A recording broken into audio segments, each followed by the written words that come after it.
Itong Bukana Bridge sa Davao City, talagang pinag-uusapan ito ngayon sa social media, no?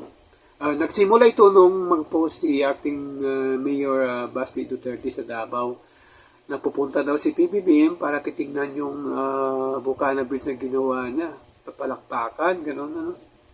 Tapos dito nagkaroon na ng mga sari-saring reaction.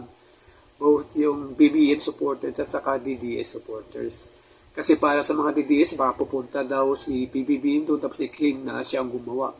Kasi para sa mga Duterte supporters na yung bridge ginawa daw, yung Bukana Bridge ginawa under sa Build program noon ni dating Pangulong Rodrigo Duterte. So baka daw i-claim ni PBBM na siya ang gumawa.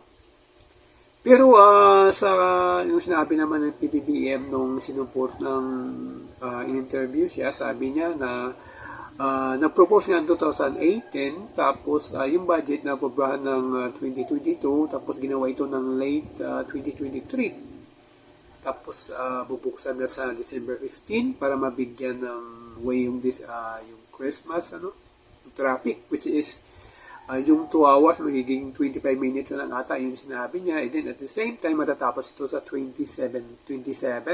So pakinggan niyo yung sinabi ni PBBM. This is one of the four major projects that legacy projects that we will be finishing in Davao and its environs. So nakatapos na tayo yung.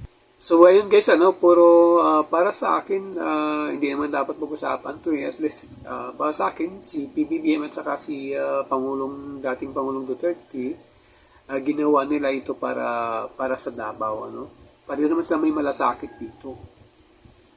Kaso lang nagkagulo-gulo lang sa ngayon dahil nga sa mga sari-saring reaction, meron pa may mga fake news na ginagawa. Okay, so talagang viral talaga. So wala man dapat dito pag-uusapan. Okay, ang importante at least magbigay ito ng serbisyo para sa Davao City.